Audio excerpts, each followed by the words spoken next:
মাত্র 10 দিনের জন্য এক কোটিপতির মেয়ের বডিগার্ড হয়ে থাকতে পারলেই মিলবে 1,25,00,000 টাকা। আর যেহেতু রবিনহুডের ছিল টাকার নেশা, তাই সেই অফার সাথে সাথে লুফে নেয়। তবে গার্ড দিতে গিয়ে তো তারা একে অপরের প্রেমেই পড়ে যায়। কিন্তু রবিনহুড তো ছিল পাক্কা চোর। সুযোগ পেলেই বড়লোকদের টাকা পয়সা ধন সম্পদ সব হাতিয়ে নিত সে। তাছাড়া পুলিশও সবসময় তার পেছনেই পড়ে থাকতো। এবার এই কথা যদি তার বড়লোক গার্লফ্রেন্ড জানতে পারে তখন কি হবে? আর রবিনহুডই বা কিভাবে পুলিশের চোখ ফাঁকি দিবে? এই সবই আমরা জানতে পারবো আজকের গল্প রবিনহুডে। শুরুতেই আমাদের শ্রীলঙ্কার একটি গ্রাম দেখানো হয়, যেখানে স্বামী নামের একজন গুন্ডা রুদ্রকুন্ডা নামের জায়গার কথা বলছিল। সেখানে সে তার সব থেকে কাছের মানুষ বারদাকে বলে যে কোনোভাবে তার ওই গ্রাম চাই। স্বামী মূলত ওই গ্রামে নিজের মাদক ডিলিং এর ব্যবসা করতে চাইছিল। এরপরই আমাদেরকে এক বৃষ্টির রাতের দৃশ্য দেখানো হয়। দেখা যায় একজন লোক টেলিফোন বুথ থেকে কোন একজনকে কল দিয়ে বলছিল যে আশ্রমের অবস্থা ভালো না, আমরা বাচ্চাদেরকে ভালো খাবার দিতে পারছি না। এরপর আমাদেরকে ওই দিন সকালের দৃশ্য দেখানো হয়, যেখানে একজন লোক এসে বাচ্চাদেরকে খাবার দিচ্ছিল আর সাথে ভিডিওও করছিল। সে একজন বাচ্চাকে প্লেটে খাবার তুলে দেওয়া হয়েছে এর একটা ছবি তুলে নিয়ে চলে যায়। যদিও সেখানে অনেক বড় রান্নার পাতিল দেখা যাচ্ছিল, কিন্তু পরে সে তার দলবল নিয়ে চলে গেলে দেখা যায় একটা ছোট টিফিনে খাবার ছিল। এই সবই আসলে তারা লোক দেখানোর জন্য করেছিল। পরে আমাদেরকে আর একটা দৃশ্য দেখানো হয়, একটা কোম্পানি থেকে একজন লোক এসে 6 জন পড়ালেখা জানা বাচ্চাকে নিয়ে যায়। কিন্তু পরের দৃশ্যেই আমরা দেখি যে এটাও ফেকই ছিল। তখন টেলিফোন বুথের লোকটা অপর পাশের লোকটাকে জানায় যে সে তার কাছে সাহায্য চেয়েছিল, অনেক দিন হয়ে গেছে, সে কি কিছুই করবে না? তখন অপর পাশের লোকটা তাকে অপেক্ষা করতে বলে ফোনটা কেটে দেয়। এরপরই আমাদের অনাথ আশ্রমের দৃশ্য দেখানো হয়, যেখানে বাচ্চারা নিজেদের অবস্থা নিয়ে কথা বলছিল, কারণ তাদের অবস্থা খুবই খারাপ ছিল। এরপরই আমাদেরকে রাম নামের একজন ছেলেকে দেখানো হয়, যে বলছিল যে ভারত আমার দেশ আর সব ভারতীয় আমার ভাই বোন, সবাই একটা পরিবারের মতো আমরা, তাই নিজের প্রয়োজনের জন্য পরিবারকে ব্যবহার করা একটা ভুল কাজ। রাম সবাইকে এটা আশ্বাস দেয় যে সে তার পরিবারের সাহায্যে অনাথ আশ্রমের সব বাচ্চাদেরকে পড়াবে। এরপরে আমরা রামকে বেলুন নিয়ে একটা গাড়ির কাছে দেখতে পাই, যেখানে সে একজন লোককে টাকা ছাড়াই 2টা বেলুন দিয়ে আসে। আর বেলুনগুলো ফাটালেই আমরা দেখতে পাই এর মধ্যে থেকে এক ধরনের বাতাস বের হয়ে আসে, যার ফলে গাড়ির সবাই অজ্ঞান হয়ে যায়। এরপরই রাম লোকটার পকেট থেকে চাবি নিয়ে তার গাড়িতে চুরি করে। এরপর আমরা দেখতে পাই অনাথ আশ্রম এখন আবারও আগের মতো ভালোভাবে চলছে। এখানে সবার ভালো খাবারের সাথে সাথে পড়ালেখাও বেশ ভালো মতো চলছে। সবাই সবার নিজের চাহিদা অনুযায়ী চলতে পারছিল। আর এই সবকিছুই হয়েছে রামের সেই চুরির জন্য। সে এসব করে এই অনাথ আশ্রমের সবাইকে সাহায্য করছিল। রাম বেছে বেছে তাদের বাসায় চুরি করছিল, যারা তাদের অনাথ আশ্রমে মিথ্যা সাহায্য করার নাটক করেছিল। এরপরই আমরা আর একজনকে দেখতে পাই, যার ঘর থেকে রাম 10 লক্ষ টাকা চুরি করে। এভাবেই ধীরে ধীরে বড় হয়ে যায় সে। চুরির জন্য তো তাকে এখন সবাই রবিনহুড নামে জানে, অর্থাৎ যে ধনীর টাকা লুট করে গরিবদেরকে সাহায্য করে, তাই সে এখন তাদের সবার হিরো। তো এরপরই আমাদেরকে একটা টিভি নিউজ দেখানো হয়, সেখানে বলা হয় যে রবিনহুড শুধু বড় লোকদেরকেই নিশানা বানাচ্ছে। কে এই রবিনহুড? এরপরে দৃশ্য হোম মিনিস্টারের ঘরে শিফট হয়, যেখানে হোম মিনিস্টার একজন বড় অফিসারকে বলছিল যে কোনোভাবেই রবিনহুডের কেসটা সলভ করতে, যেখানে সে অফিসার ভিক্টর নামে একজন দক্ষ পুলিশের হাতে কেসটা দিয়ে দেয়।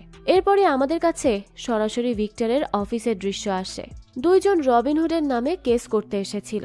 এরপর মহিলাটা আমাদেরকে রবিন সম্পর্কে বর্ণনা দিতে থাকে, তবে সেখানে বর্ণনার পরিবর্তে মনে হচ্ছিল সে তো প্রশংসা করছে, যেটা দেখে শুনে খুবই বিরক্ত হয়ে যায় ভিক্টর, আর সেখান থেকেই উঠে যায় আর অন্য অফিসারকে বলে সে যেন এফআইআর লিখে নেয়। এরপরই আমাদেরকে ভিক্টরের টিমকে দেখানো হয়, তারা সবাই তখন রবিনহুডের বাইক ফলো করছিল।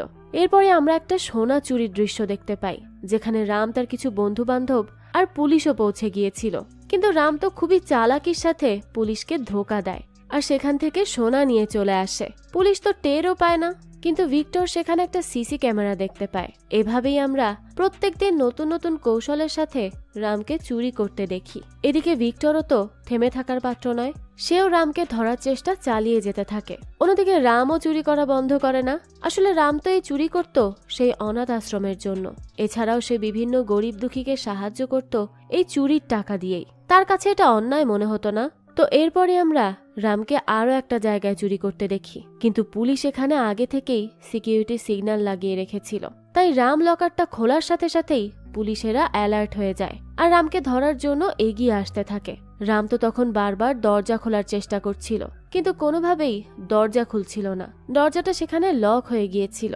এখানে আমরা রামকেও কিছুটা নার্ভাস দেখতে পাই, কারণ সে ধরা পড়লে সেই গরিবদের কি হবে, সে কিভাবে তাদেরকে হেল্প করবে। তো এরপরই দেখা যায় ভিক্টর যখন দরজা খোলে তখন সে রামকে কোথাও দেখতে পায় না। তবে সে তো ভেবেছিল আজ সে রামকে ধরেই ফেলেছে। আসলে রাম উপরের দিক থেকে পালিয়ে গিয়েছিল। এরপরই সে নিজের ড্রেস দ্রুত চেঞ্জ করে নেয় আর ছাদ দিয়ে বের হয়, কিন্তু তখন সেখানেও পুলিশ আসতে থাকে। রাম তো বিভিন্ন জায়গা থেকে পালানোর চেষ্টা করে, কিন্তু তাকে আসলে পুলিশ চারিদিক থেকে ঘিরে ফেলেছিল। তখনই আমরা অতীতের কিছু দৃশ্য দেখতে পাই। আসলে রাম অনেক আগেই রবিনহুডের নামে একটি কেস করে রেখেছিল। বর্তমানে দেখা যায় সে ভিক্টরকেই মারতে যায়, কিন্তু সেই সময়ই অন্যান্য পুলিশরা এসে তাকে থামায়। আর রাম তাদের জানায় সে আসলে ভিক্টরকে রবিনহুড ভেবে নিয়েছিল। তো সেখানে আমরা রাম আর ভিক্টরের মধ্যে রবিনহুডকে ধরা নিয়ে একটা তর্কাতর্কি দেখতে পাই, যার ফলে এইবারেও রাম খুব সাবধানতার সাথে বেঁচে যায়। কিন্তু তারপরও ভিক্টরের রামের উপরে সন্দেহ হয়ে যায়, তাই সে তার দলকে রামের উপর বিশেষ নজর রাখতে বলে। তাই ভিক্টরের দুজন পুলিশ অফিসার সেখান থেকে রামের পিছু করতে শুরু করে, কিন্তু রাম তো অনেক বেশি ধূর্ত ছিল। সে তো এই ব্যাপারটা খুব ভালো করেই বুঝতে পেরে যায়। তাই সে কোনো মতে ভিক্টরের সে দুজন অফিসারকে ফাঁকি দিয়ে অ্যাম্বুলেন্সে করে পালিয়ে যায়। এরপরে আমাদেরকে রাতের বেলা আশ্রমের দৃশ্য দেখানো হয়। সেখানে রাম বলছিল, যখন আমি অনেক ছোট ছিলাম তখন একজন বুড়ো লোক আমাকে রাস্তা থেকে তুলেই আশ্রমে দিয়েছিল। তখন থেকেই উনি আমার সবকিছু। এরপর সে আরো বলতে থাকে, আজকে তো পুলিশ আমাকে পিছু করেছে, কালকে ওরা আশ্রমেও চলে আসবে। তখন অনাথ আশ্রমের ছেলে মেয়েকে সবাই চোর ভাবতে শুরু করবে। তাই সে তার বন্ধুদেরকে বলে যে কালকে থেকে সে চাকরি করা শুরু করবে। এরপরই আমাদেরকে অস্ট্রেলিয়ার একটি নিউজ দেখানো হয়, যেখানে একটা কোম্পানি সম্পর্কে বলা হচ্ছিল যারা ক্যান্সারের ওষুধ বের করে ফেলেছিল, আর সেই কোম্পানির মালিক ছিল বাসুদেব। এরপরই আমাদেরকে বাসুদেবের মেয়ে নীরাকে দেখানো হয়।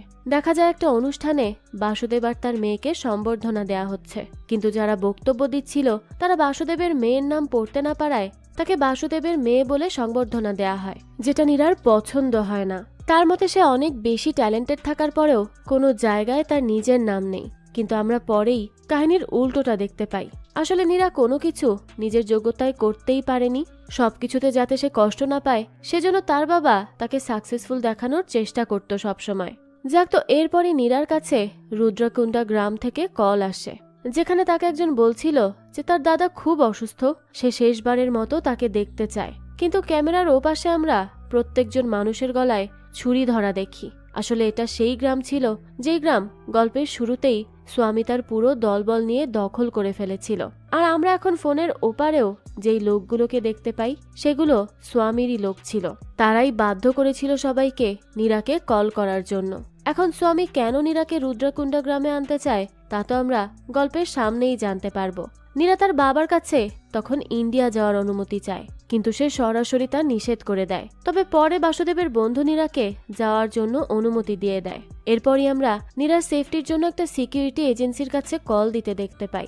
তখন জ্যোতি ইন্টারনেটে ইন্ডিয়ার নাম্বার 1 সিকিউরিটি এজেন্সি সার্চ করে, যেখানে আমাদের ওই সিকিউরিটির প্রধান জনকে দেখানো হয়। আসলে গুগলে তাদের এজেন্সিকে 1 নাম্বার দেখালেও তাদের অবস্থা তো খুবই খারাপ ছিল, যেখানে রাম চাকরি নিতে আসে। তো দেখা যায় ওই এজেন্সির মালিকজন রামের কথাবার্তা শুনে অনেক খুশি হয়ে যায়, আর সে এটাও বুঝতে পারে যে রামই তাদের ক্লায়েন্টদেরকে খুশি করতে পারবে। এরপরে আমরা সেখানে নীরার ম্যানেজার জ্যোতির কল আসতে দেখি, যেখানে তারা অস্ট্রেলিয়া থেকে কল দিয়েছি শুনেই জন তো খুশি হয়ে যায়। তখনই তার হাত থেকে মোবাইল নিয়ে রাম কথা বলতে থাকে, যেখানে জন আর তার সহকর্মী প্রথমে 60,000 নাকি 70,000 নিবে সেটা নিয়ে ভাবছিল, কিন্তু রাম তো সরাসরি $1,00,000 কথা বলে দেয়। তখন তো তার থেকে জন তাড়াতাড়ি ফোন কেড়ে নেয় আর বলে যেটা বেশি হয়ে যাবে, তারা এত টাকা দিবে না। কিন্তু তখনই জনের ফোনে $1,00,000 চলে আসে, যা দেখে তো জনের অবস্থাই খারাপ হয়ে যায়। এরপর জ্যোতি আবারও কল দেয়। তো তারপরে দেখা যায় রাম জনকে দিয়ে জ্যোতিকে বলায়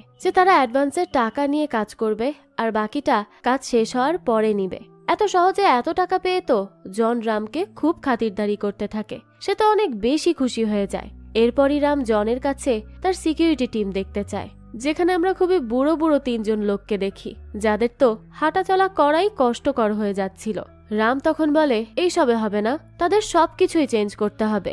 এরপরই আমরা রামকে দেখি সে তার পুরো টিম নিয়ে খুব সুন্দরভাবে এয়ারপোর্টে এন্ট্রি নেয়। তো সেখানে রাম ফুল দিয়ে নীরাকে স্বাগত জানাতে গেলে সে রামকে পাত্তাই দেয় না। বাধ্য হয়ে রামকে ফুলটা নীরার ম্যানেজার জ্যোতিকে দিতে হয়। তখন জ্যোতি রামকে জিজ্ঞেস করে, এখানে তো মাত্র 6 জন লোক, তারা তো আরো বেশি সিকিউরিটি চেয়েছিল।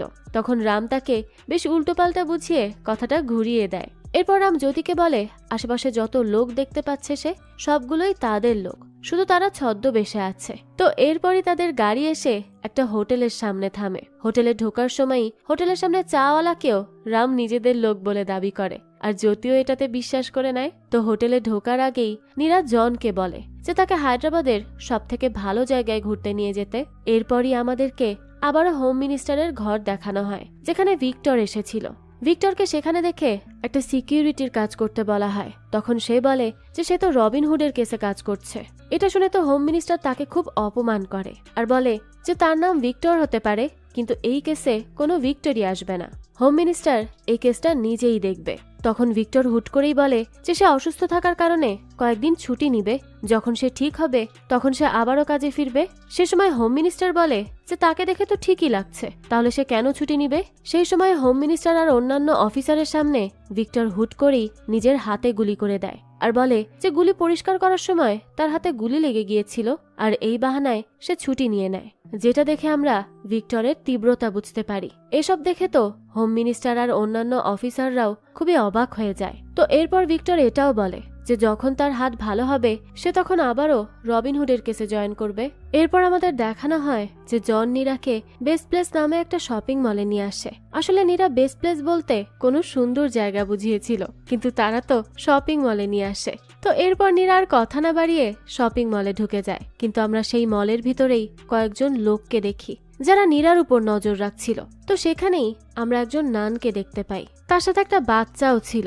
কালকে তার জন্মদিন বলে সে তার কাছে চকলেট চাইতে থাকে, কিন্তু এই নানের কাছে টাকা না থাকায় সে বাচ্চাটিকে বলতে থাকে যে আজ না, কাল সে এসে তার জন্য চকলেট নিয়ে যাবে। এটা শুনেই তো বাচ্চাটার মন খারাপ হয়ে যায়। যাক, তো এরপরই তার পুরো বিল করা হলে দেখা যায় তার তো 10,000 টাকা এসেছে। এটা শুনে ওই নান বলে যে তার এখন এত টাকার জিনিস লাগবে না, সে পরের সপ্তাহে এগুলো নিয়ে যাবে।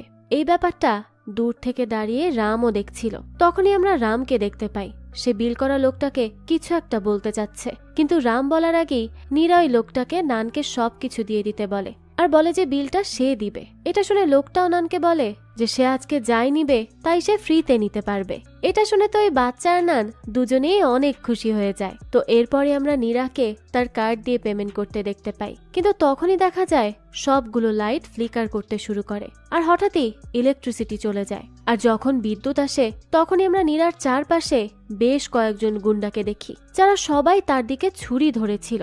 জ্যোতি তো সাথে সাথে কাউকে কল করে এখানে আসতে বলে। অন্যদিকে রামও তাদেরকে মারার জন্য সামনে এগোতে থাকে। ঠিক সেই সময়ই দেখা যায় জন এসে সামনে দাঁড়ায়, আর জনকে সামনে দেখে তো তারা এজেন্ট জন বলে সেখান থেকে পালায়। যেটা দেখে জ্যোতি ওই ফোনের লোকটাকে আসতে মানা করে দেয়। পরে রাম এসে এর রহস্য জিজ্ঞেস করলে আমরা জানতে পারি আসলে এই লোকগুলো জনেরই সেট করা ছিল, যাতে করে ওদের চিন্তা ভাবনা জনকে নিয়ে পরিবর্তন হয়ে যায়। জ্যোতি তো জনের কাছে এখন অটোগ্রাফও চাইতে থাকে। এরপর দেখা যায় হোটেলে নিজের রুমে যাওয়ার সময় নীরা জনের বেশ প্রশংসা করে আর বলে সুপারহিরো সম্পর্কে সে আগে শুনেছিল, কিন্তু আজকে তো শপিং মলে প্রথমবার দেখলো।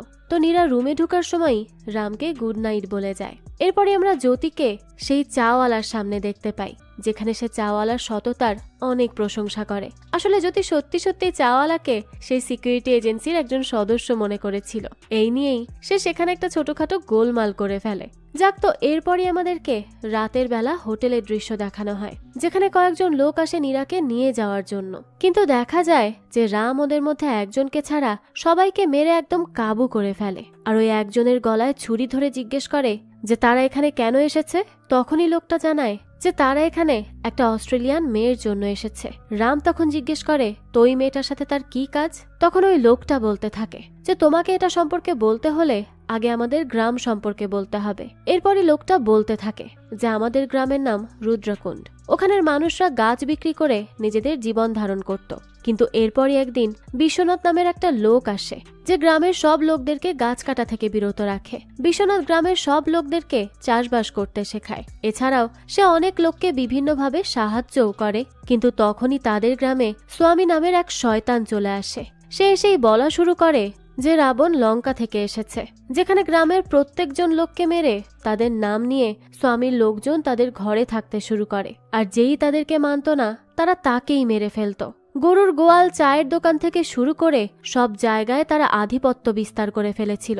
স্বামীর লোকেরা তো গ্রামের সব মানুষকে তাদের পক্ষে দাঁড়াতেও বাধ্য করে। লোকটা তখন রামকে এটাও বলে যে আমরা জানি না স্বামী আসলে কি চায়, কিন্তু আমরা আমাদের নাতিকে বাঁচাতে চাই, তাই তাড়াতাড়ি বলো আমাদের নাতি কোথায়। স্বামীর লোকরা চলে আসবে। তো এরপরই আমরা কয়েকজন লোককে দেখতে পাই যারা একটা মেয়েকে ধরে নিয়ে যাচ্ছিল।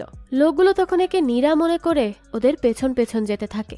জয়ন্ত তখন রামকে কিছু করতে বলে, কিন্তু সেই সময় নীরা রুম থেকে বের হয় আর তাদেরকে শব্দ করতে নিষেধ করে।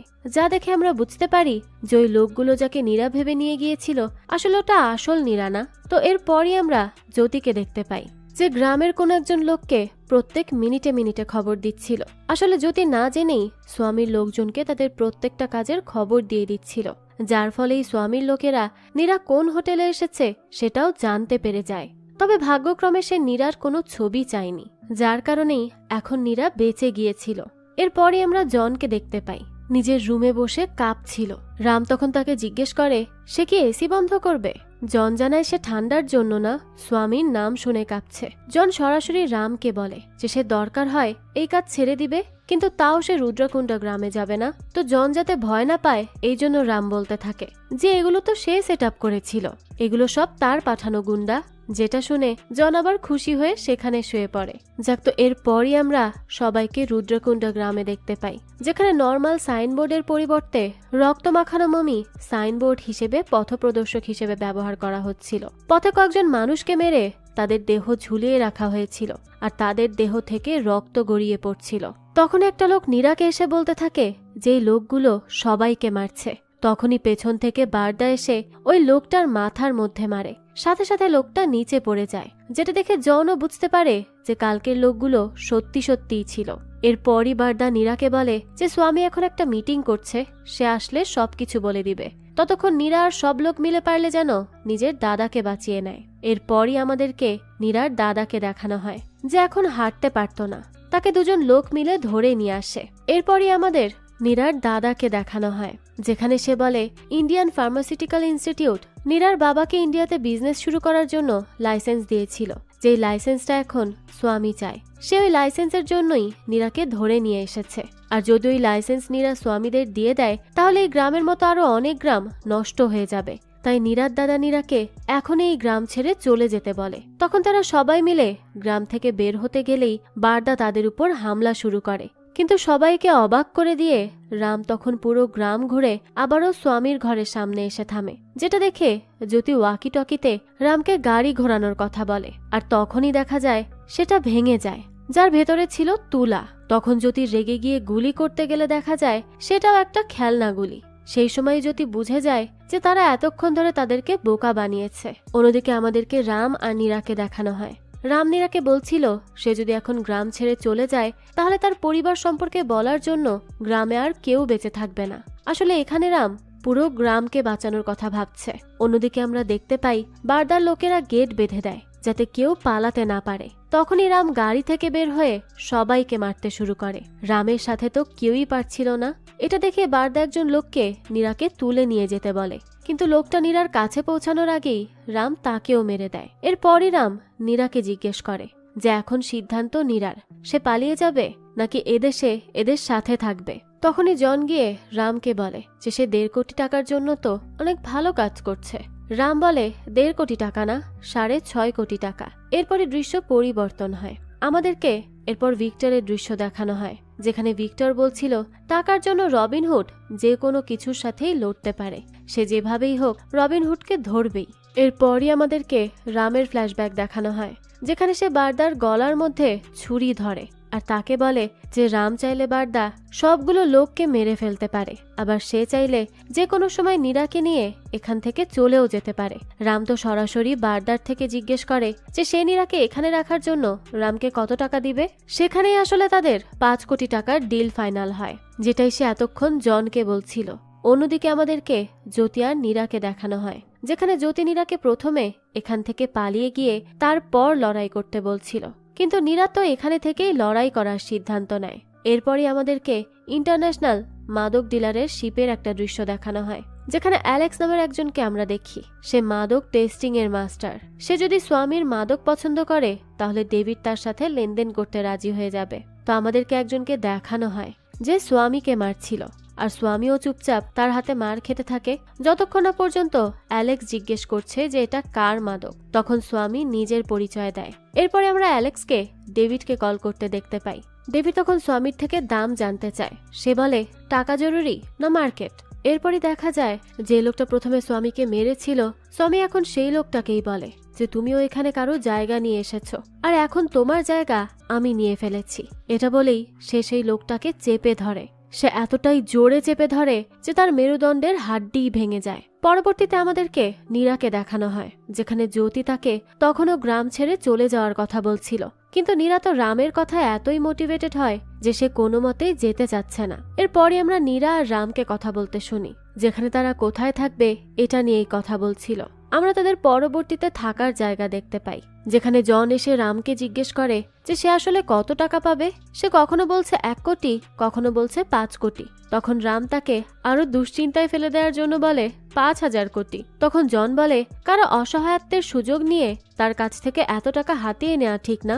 অন্যদিকে এত সুন্দর জায়গায় নিয়ে আসার জন্য রিনা তো রামের উপর বেশ ইমপ্রেস হয়ে যায়। পরবর্তীতে আমরা বারদাকে একটা পূজা করতে দেখি, যেখানে রাম তাকে বারবার মেসেজ করতে থাকে। মেসেজের শব্দ শুনে তো একজন তাকে জিজ্ঞেসই করে যেটা কার মেসেজ।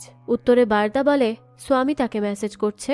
বারদা এরপর সবাইকে প্রতিজ্ঞা করতে বলে যেখানে যে তারা সবাই মার খেয়েছে আর কিছুই করতে পারেনি এটা যেন তারা স্বামীকে না বলে। তারা বলবে তারা বিদেশি মেয়েটাকে পাহারায় রেখেছে আর এখানে কিছুই হয়নি, সব আগের মতোই আছে। তো সেখানকার সবাই এটাই প্রতিজ্ঞা করে যে তারা কেউ স্বামীকে এই বিষয়ে কিচ্ছু বলবে না। এরপর দেখা যায় তারা সবাই নিজেদের ক্ষত জায়গাগুলো ঢেকে ফেলছিল যাতে স্বামী কিচ্ছু বুঝতে না পারে। এরপরই দেখা যায় অনেক ভিড়ের মধ্যে একজন লোকের ফোনে রামের মেসেজ আসে, যেখানে রাম এতগুলো মেসেজ পাঠিয়েছে আর বারদা কেন কোনো মেসেজের রিপ্লাই দেয়নি এটাই জিজ্ঞেস করছিল সে। তখন বারদা ওই লোকটাকে জিজ্ঞেস করে যে রাম ওই লোকটার নাম্বার আর নাম কিভাবে পেল। লোকটা বলে যে সে কিছুই জানে না। তখন বারদা তাকে আগুন ছুঁয়ে কসম খেতে বলে। সেই সময় আমরা আর একজনের ফোনে রামের আর একটা মেসেজ দেখতে পাই, যেখানে রাম বলছিল যে সে আসছে। তখনই দেখা যায় বারদা যাতে তাকে সন্দেহ না করে তাই লোকটি সাথে সাথে আগুনের কসম করে ফেলে। একটু পরে আর একজনের ফোনে কল আসে, তবে এটা রামের ছিল না, এটা ছিল স্বামীর কল।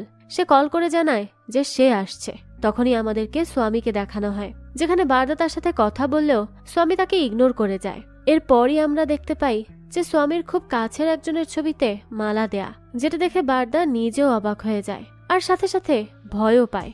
এরপর আমাদের ফ্ল্যাশব্যাক দেখানো হয়, যেখানে স্বামী খুব বেশি খুশি ছিল তার এই ডিলটা ফাইনাল হওয়া নিয়ে, কিন্তু প্রেমজিকে খুব উদাস দেখাচ্ছিল। তখনই স্বামী প্রেমজিকে এর কারণ জিজ্ঞেস করে।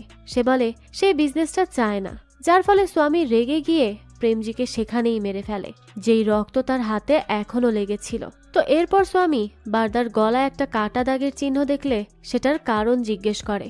বারদা বলে কাটা ছেঁড়া ছাড়া কোনো কাজই তো হয় না। তো এরপর আমাদের রামদের দেখানো হয়, যেখানে নীরা বোর্ডে কিছু লিখছিল আর জ্যোতি গুগলে এই কোম্পানির রিভিউ পড়ছিল, যেখানে জ্যোতি এমন একটা মানুষের কাছ থেকে সেলফি চাচ্ছিল এটা ভেবেই সে কান্না করতে থাকে। তো এরপর নীরা রামকে ডাকলে সে খাবার হাতেই বের হয়ে পড়ে। পরবর্তীতে তারা দুজন মিলে বাইরে ঘুরতে যায়। তখনই আমাদেরকে একজন সহকারী কালেক্টরকে দেখানো হয়, যেখানে সে গ্রামবাসীদেরকে কোনো সমস্যা আছে কিনা বা তাদের কোনো কিছুতে অসুবিধা হচ্ছে কিনা এটা জিজ্ঞেস করলে তারা কেউ কিছুই বলে না। এরপর আবার নীরা সেখানে গিয়ে কিছু বলতে চাইলে গ্রামবাসীরা তাকেও কিছু বলতে দেয় না। তার দাদা তাকে নিয়ে চিন্তা করছে এই বলে গ্রামবাসীরা তাকে কিছুই বলতে দেয় না আর কালেক্টর সেখান থেকে চলে যায়। তবে যাওয়ার সময় সে তার একটা কার্ড রামকে দিয়ে যায়। পরবর্তীতে আমাদেরকে স্বামীকে দেখানো হয়, যার সাথে হোম মিনিস্টার কথা বলছিল। তখনই আমরা বুঝতে পারি নীরাকে ইন্ডিয়ায় আনা থেকে শুরু করে সবকিছুই ছিল এই হোম মিনিস্টারের প্ল্যান, তো ঠিক সেই সময় আমরা দেখতে পাই যে একটা গাড়ি এসে তাদের দুজনের সামনে থামে। এই গাড়ি থেকেই সেই কালেক্টর বের হয়। আমরা বুঝতে পারি এ কারণেই গ্রামবাসীরা চুপ করেছিল, কারণ এই কালেক্টরও স্বামীর সাথে মিলেই কাজ করত।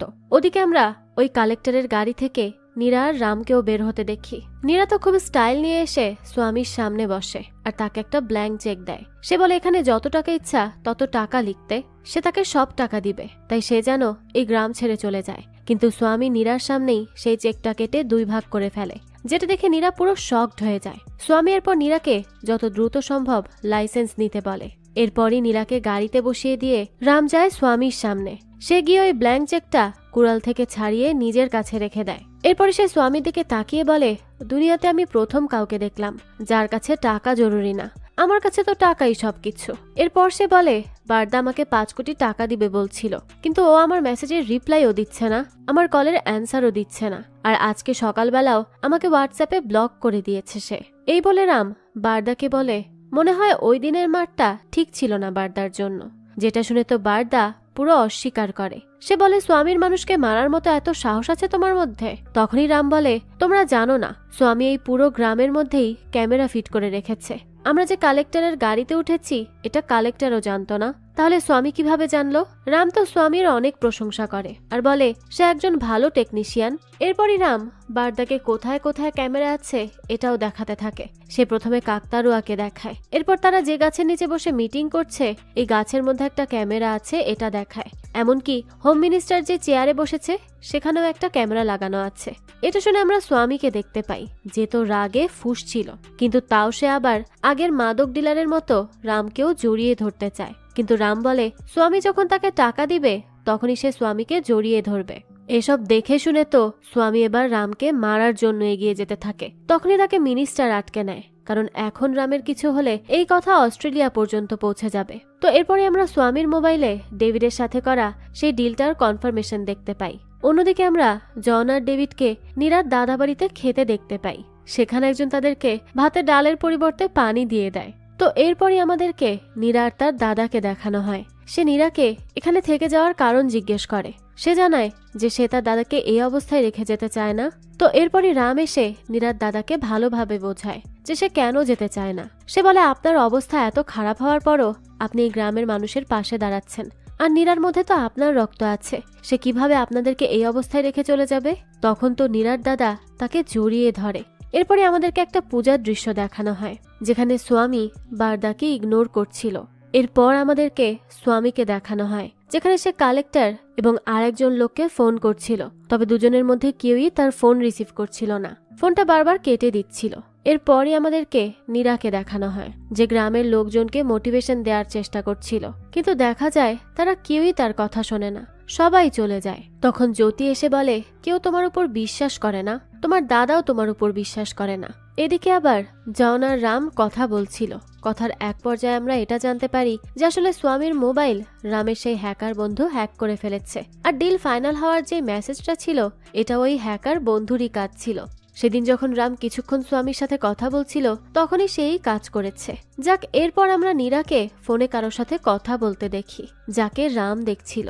ঠিক তখনই মাঝখানে জ্যোতি চলে আসে। সে নীরাকে বলে যে রামের ইন্টেনশন কিন্তু ভালো না, সেটা প্রুফও করতে পারবে। এজন্যই তারা একটা গেমের প্ল্যানিং করে। পরবর্তীতে আমরা দেখতে পাই তারা ট্রুথ অ্যান্ড ডেয়ার গেমটা খেলছে, যেখানে প্রথমে বোতলটা রামের দিকে পড়ে। তখন জ্যোতি রামকে জিজ্ঞেস করে, তোমার ফোনে কেউ কল দেয়নি তাই না? উত্তরে রাম হ্যাঁ বলে।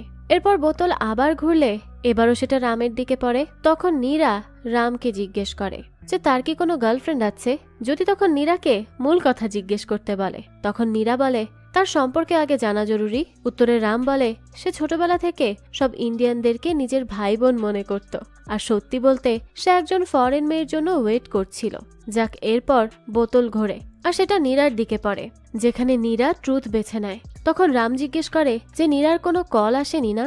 তখন বাধ্য হয়ে নীরাকে সত্যিটা বলতে হয় যে নীরার ফোনে আসলেই কোনো কল আসেনি। এবার এটা শুনে তো জ্যোতি নিজেই কনফিউজড হয়ে যায়। খেলার এক পর্যায়ে জ্যোতি নীরাকে জিজ্ঞেস করে যে যদি তার ফোন নাই আসে তাহলে সে ফোন নিয়ে এদিক ওদিক ঘুরছিল কেন। নীরা তো এই প্রশ্নের কোনো উত্তর দেয় না।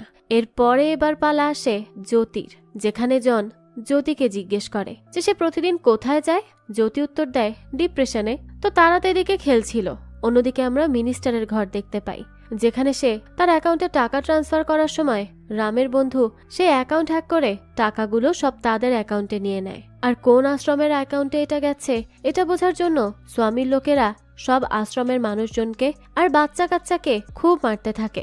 সব আশ্রমে গিয়ে গিয়ে তারা ভাঙচুর করতে থাকে, যেটা রামদের আশ্রমেও হচ্ছিল। তখনই রাম তার সেই বন্ধুকে কল করে আর তার ছবি পাঠাতে বলে স্বামীর কাছে, যাতে স্বামী মনে করে সেই আশ্রমটা রামের। তার বন্ধু তো তাকে নিষেধও করে এই ব্যাপারে, যে সে এটা করতে পারবে না, কিন্তু আশ্রমকে বাঁচানোর জন্য রাম এটাই বেছে নেয়। তাই তার বন্ধুও বাধ্য হয়ে রামের ছবি পাঠিয়ে দেয়, যেটা দেখে তো স্বামী রাগে ফুঁসতে থাকে। এরপরই আমরা বারদার কাছে কারো একটা কল আসতে দেখি, যেখানে সে কারো কাছে প্রতিজ্ঞাবদ্ধ হয়। তবে আমাদেরকে আর এই বিষয়ে কিছুই দেখানো হয় না, কিন্তু পরবর্তীতে আমাদেরকে অনেকগুলো গাড়ি দেখানো হয়, যেখানে অনেক লোক অস্ত্র নিয়ে এসেছিল। তারা এসে প্রথমেই ইলেকট্রিসিটি বন্ধ করে দেয়। তারপর তারা চুপিসারে নীরার দাদা বাড়িতে ঢুকে যায়। তাদেরকে দেখে বোঝাই যাচ্ছিল যে তাদের মতলব ভালো না। তারা তো বাসার সবাইকে ধরে এনে এক জায়গায় হয়, কিন্তু দাদা না থাকার কারণে তারা সবাই তাকে খুঁজতে আবারও আলাদা হয়ে যায়। আর সেখানে রামকেও খুঁজে পাওয়া যাচ্ছিল না। পরের দৃশ্যে আমরা দেখতে পাই স্বামীর লোকেরা রাম এবং দাদাকে একসাথে তুলে এনেছে। তখনই আমাদেরকে স্বামীর ফোনে একটা ভিডিও দেখানো হয়, যেটা দেখে সে বুঝে যায় যে রাম আসলে নীরার জন্য না, বরং দাদার জন্য এসেছে। যেটা শুনে দাদা নিজেও খুব অবাক হয়ে যায়। তখনই পেছন থেকে একজন এসে রামের মাথায় বারবার মারে, কিন্তু তার তো কোনো ব্যথাই অনুভব হয় না। এরপরই দেখা যায় সে স্বামীর লোকগুলোকে মারতে শুরু করে। তখন নীরার দাদাও তাকে এখান থেকে চলে যেতে বলছিল, যদিও তার নিজের অবস্থা খুব খারাপ ছিল। নীরার দাদা তখন রামকে বাসায় যেতে বলে, কারণ নীরা বাসায় একা ছিল। কিন্তু রাম বলে যে সে এখানে একা আছে, কিন্তু নীরার কাছে তো রামের মতো আরো 4 জন আছে, নীরা একদম সেফ। তখনই আমরা নীরার চারপাশে 4 জনকে ফাইট করতে দেখতে পাই, যারা নীরার গায়ে একটা টোকাও লাগতে দেয় না। অন্যদিকে আমরা রামকে দেখি যে ফাইট করার সময় পকেট থেকে তার মানি ব্যাগটা পড়ে যায়, যেটা গিয়ে পড়ে দাদাজির সামনে। সেখানে দাদা আর রামের ছোটবেলার একটা ছবি ছিল। তখনই আমরা অতীতের কিছু দৃশ্য দেখি, যেখানে দাদাজি ট্রেনে বসেছিল। তখনই সে দেখতে পায় একটা ছেলে একজন লোকের পকেট থেকে তার মানি ব্যাগটা বের করে নিচে ফেলে দেয়। এরপর আবার সেই লোকটাকে ডেকে তার ব্যাগটা নিচে পড়ে আছে এটা বলে। তখন তো লোকটা খুশি হয়ে রামকে কিছু টাকা দেয়, যেটা রাম পাশে বসে থাকা একজন বৃদ্ধ মহিলাকে দিয়ে দেয়। তো তখনই রামকে পেছন থেকে কেউ রবিন হুড নামে ডাকে। রাম তো এটা শুনেই পেছন ফিরে তাকায়। তখনই আমরা দেখতে পাই যে এটা তো দাদাজি ছিল। তখন রাম বলে যে তার নাম রবিন হুড নয়, রাম। তো এরপরই দাদাজি তাকে জিজ্ঞেস করে সে কোথায় থাকে। রাম জানায় যে তার কোনো ঘর নেই। তখনই দাদাজি তাকে একটা অনাথ আশ্রমে নিয়ে যায়, আর যেতে যেতে বলে যে তুমি বলেছিলে তোমার কেউ নেই, কিন্তু তুমি কি জানো এই দেশ তোমার পরিবার, আর এখানে যত ভারতীয় আছে সবাই তোমার ভাই বোন। আর এরপর সে রামকে বলে সে যেন তাকে দাদাজি বলেই ডাকে। রাম তো এতে খুব খুশি হয়ে যায়। তো দাদাজি ডিল দিতে যাওয়ার জন্য কয়েকদিন রামকে এই অনাথ আশ্রমে রেখে যায়, আর বলে যে সে এসে তাকে নিয়ে যাবে। কয়েকদিন পরে দাদাজি আসলে রাম তাকে বলে যে তার বন্ধুদের এখন তাকে দরকার, যখন দাদাজির তাকে দরকার হবে তখন সে দাদাজির কাছে যাবে। তো এরপরে আমরা দাদাজিকে আশ্রমে কিছু টাকা দান করতে দেখি, যেখানে দাদাজি একাই নিজের মাথার উপরে পুরো আশ্রমের দায়িত্ব তুলে নেয়। এখান থেকে দৃশ্য চলে আসে বর্তমানে, যেখানে দাদাজি এবার রামকে চিনতে পারে আর তার নাম ধরে ডাকে। এরপরে সে একটা জায়গায় গিয়ে বসে। তখনই আমাদেরকে রামের একটা ফ্ল্যাশব্যাক দেখানো হয়, যেখানে আমরা সেই দৃশ্য দেখতে পাই যখন রামকে ভিক্টরের পাঠানো পুলিশরা ফলো করছিল। তখন রাম গিয়ে যে অ্যাম্বুলেন্সের ভিতরে বসে, সেখানে যেই লোকটিকে হাসপাতালে নিয়ে যাওয়া হচ্ছিল সেটা সেই লোক ছিল যে দাদাজির সাথে প্রত্যেকবার তাদের আশ্রমে আসতো। সেই লোকটা তখন রামের হাত ধরে বলে আমি জানি না তুমি কে, কিন্তু তুমি আমাদেরকে সাহায্য করো। আমাদের গ্রামের মধ্যে একজন রাক্ষস চলে এসেছে। একসময় যে আমাদের সাহায্য করছিল সে এখন আমাদের সাহায্য চাচ্ছে। আমরা নিজেদের জীবনের ঝুঁকি নিয়ে গ্রাম পার করেছি। আমরা আমাদের বন্ধুদেরকে বাঁচানোর চেষ্টা করছি। অ্যাম্বুলেন্সের সেই লোকটি তখন রামকে হাত জোর করে নীরাকে বাঁচাতে বলে। তাই সেদিন রাতে যখন রাম আশ্রমে যায় তাকে এত উদাস দেখাচ্ছিল। সে তখন তার সব বন্ধুদেরকে বলে যে আমরাই ভুল করেছি, ওনারা আমাদেরকে সাহায্য করতে মানা করেনি, ওনারা নিজেরা এখন বিপদে আছে, ওনাদের আমাদের সাহায্যের প্রয়োজন। এরপরই আমরা দেখতে পারি যদি রামদের এজেন্সিকে গুগলের নাম্বার 1 এজেন্সি দেখতে পারার পেছনেও রামের পুরো টিম ছিল। অর্থাৎ রাম এতদিন সবকিছু জেনে বুঝেই করছিল।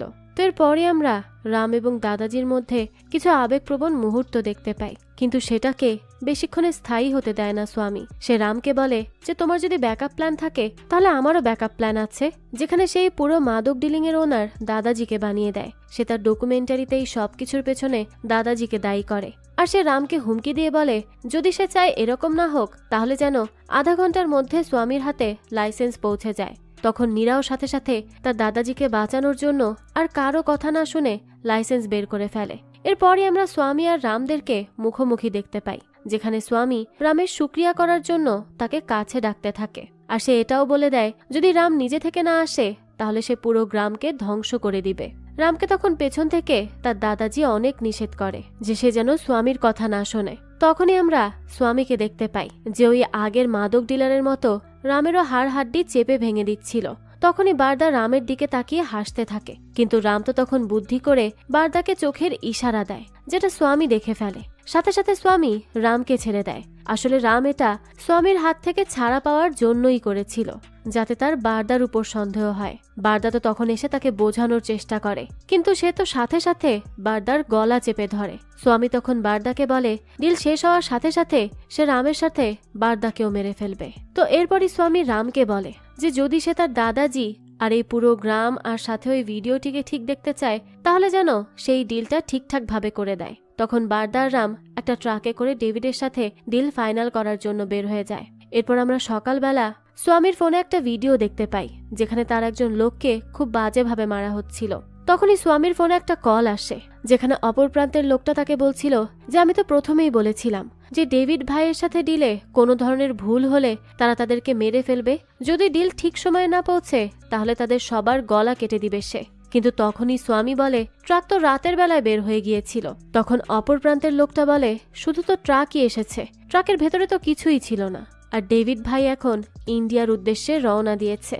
এতটুকু বলতেই স্বামী তো রাগে ফোনটাই আছাড় মারে। তখনই স্বামী তার লোকজনকে ডাকতে থাকলে আমরা দেখতে পাই যেভাবে তার পুরো বাহিনী গ্রামের সব লোকজনের উপর দখল করেছিল, তাদেরকে মেরে তার নাম নিচ্ছিল, ঠিক সেভাবে এখানেও হয়। তার বেশিরভাগ লোকজনই তাকে ছেড়ে রাতের বেলায় শ্রীলঙ্কার উদ্দেশ্যে চলে যায়। তার পুরো প্রাসাদে তার কোনো লোকজনই ছিল না। এরপরে আমরা প্রাসাদের একটা জায়গায় রামকে দেখতে পাই যে স্বামীকে ডাক দেয়। রাম তাকে বলে সে এখন সবকিছু করতে পারে, স্বামীর সাথে ডিল ফাইনাল করার কথা বলে সে। তখনই স্বামী কত লাগবে জিজ্ঞেস করে। রাম তখন এই না বলে যে সে তার থেকে এই পুরো গ্যাংকে কিভাবে আলাদা করেছে। রাম আসলে স্বামীর সব লোকজনকে বলে যে স্বামী দুবাই গিয়ে একাই সেটেল হয়ে যাবে, আর তার সব লোকজন এই কথায় বিশ্বাস করে নেয়, যার ফলস্বরূপ সবাই তাকে রেখে চলে যায়। কিন্তু তখন রাম আবার কথা গুলিয়ে বলে যে আসলে তারা সবাই রামের উপর ভরসা করেনি, তারা স্বামীকে ভরসা করেছিল। কিন্তু রাম তো স্বামীর মোবাইল হ্যাক করে নেয়, যার কারণে রাম তাদের সবাইকে স্বামীকে ছেড়ে যেতে বাধ্য করে। তো এরপরই রাম স্বামীকে তার কথার জালে জড়িয়ে নেয় আর 2-3 বার কনফিউজড করে দেয়। তখনই স্বামী রেগে গিয়ে রামকে মারতে থাকে, যেখানে প্রথম দিকে স্বামী তো রামকে ছুঁতেও পারে না, কারণ তার ছোড়া অস্ত্রগুলো তার দিকেই ফিরে আসছিল। রামকে মারতে গিয়ে সে তো নিজেই মার খাচ্ছিল। এরপরই সে রামের দিকে মরিচ ছুঁড়ে মারে, কিন্তু তখনই রাম ফ্যান চালিয়ে দিলে মরিচগুলো তারই চোখে গিয়ে লাগে। এরপরই সে একটি কুড়াল তুলে নেয় রামকে মারার জন্য, কিন্তু কোনোবারই রামের গায়ে লাগে না সেটা। এটা এদিক ওদিক লেগে জিনিসপত্র ভাঙতে থাকে। স্বামী তো রামকে মারতে মারতে একটা নড়বড়ে ব্রিজের মাঝখানে গিয়ে দাঁড়ালে রাম ব্রিজের খুঁটি ভেঙে দিয়ে স্বামীকে নিচে ফেলে দেয়। পরবর্তীতে আমাদেরকে সেদিন রাতে ট্রাকের দৃশ্য দেখানো হয়, যেখানে বারদা বলছিল যে যাকে আমি পূজা করি সে আমাকে মেরে ফেলবে। বারদার এই ইমোশনের সুযোগ নিয়েই রাম তখন তাকে প্রেমজির বলা একটা ফেক ভিডিও দেখায়, যেখানে প্রেমজি বলছিল যে স্বামী তাদের সবাইকে ডেভিডের কাছে বেচে দিয়েছে, এখন বারদাই একজন আছে যে তাদের সবাইকে বাঁচাতে পারে।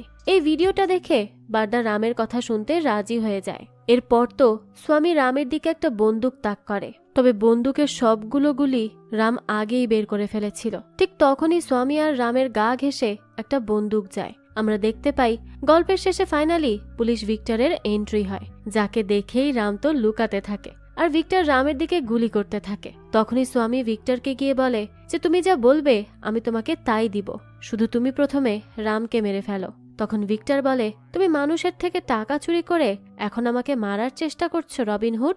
যেটা শুনে স্বামী বলে এই রবিনহুডকে। ভিক্টর তখনই স্বামীর মুখে একটা ঘুষি মেরে দেয়। আমাদেরকে তখন আগের কিছু দৃশ্য দেখানো হয়, যেখানে মিনিস্টার ভিক্টরের উপর চাপ দিয়েছিল তার হারানো টাকা খুঁজে দেওয়ার জন্য। যেখানে ভিক্টর মিনিস্টারের অ্যাকাউন্ট থেকে টাকা কার অ্যাকাউন্টে গেছে সেটা দেখে, আর সেটা ছিল স্বামীর অ্যাকাউন্ট। তবে সেখানে নামটা এমন ছিল যার সাথে রবিনহুড নামের একটা মিল ছিল, এজন্যই ভিক্টর তাকে রবিনহুড মনে করে। আর ভিক্টর এসে প্রথমেই রামকে গুলি করছিল, কারণ রাম ভিক্টরের আগেই তার রবিনহুডের কাছে পৌঁছে গিয়েছিল। এখানে তো বেচারা স্বামী কিছুই বুঝতে পারে না। স্বামীকে নিয়ে যাওয়ার সময় সে বলছিল যে আমি রবিনহুড না স্যার। ভিক্টর তখন রামকে দেখে জিজ্ঞেস করে যে তুমি এখানে কি করছিলে? রাম জানায় আমিও তো রবিনহুডকে ধরতে এসেছিলাম স্যার। পরবর্তীতে আমাদেরকে রামের সেই হ্যাকার বন্ধুকে দেখানো হয়, যেই অ্যাকাউন্টের সব তথ্য পাল্টে দিয়ে সেখানে রবিনহুডের সাথে মিলে এমন একটি নাম আর স্বামীর ছবি বসিয়ে দিয়েছিল। তো পরবর্তীতে আমাদেরকে মিনিস্টারকে দেখানো হয়, যে খুবই রেগে মেগে যাচ্ছিল রবিনহুডের কাছে, কিন্তু যখনই সে যায় তখনই সে দেখতে পায় যে এটা তো স্বামী। তখন তো সে নিজেই থতমত খেয়ে যায়। সেখানে স্বামীর অবস্থা খুব খারাপ ছিল। ভিক্টর তখন মিনিস্টারকে জিজ্ঞেস করে সে কি তার সাথে কথা বলবে। উত্তরে মিনিস্টার না জানায়। এরপর আমাদেরকে জেলের ভেতর আর একজনকেও দেখানো হয়, যে আর কেউ না, ডেভিড ভাই। সে আসলে ইন্ডিয়া আসার পর কারণে অকারণে মানুষ খুন করছিল, আর তাছাড়া রাম ডেভিডের অ্যাকাউন্টও হ্যাক করে নিয়েছিল, তাই সেও ধরা পড়ে গেছে। তো সেখানে আমরা ডেভিডকে বলতে শুনতে পাই যে রবিনহুড যেখানেই থাকুক সে তাকে মেরেই ছাড়বে। এরপরই আমাদেরকে 2004 সালের দৃশ্য দেখানো হয়, অর্থাৎ রামের ছোটবেলার দৃশ্য, যেখানে দেখা যায় সেই অরফানেজের মালিক সব বাচ্চাদেরকে রবিনহুড সম্পর্কে বলছিল, যাকে সবাই গরিবদের হিরো বলে থাকে। তো এরপরই দেখা যায় রাম তো রবিনহুডকে নিয়ে লেখা একটা বই পড়ছিল। তখন তার সাথে সাথে আরো একজন সেই বইটা পড়ে, যে কিনা আর কেউ না, ডেভিড ছিল। অর্থাৎ তারা সেই অরফানেজে একসাথেই থাকতো, কিন্তু তারা কিভাবে আলাদা হলো আর কিভাবে দুজন একেবারে দুই ধরনের মানুষ হয়ে উঠল সেটা আর এখানে দেখানো হয় না।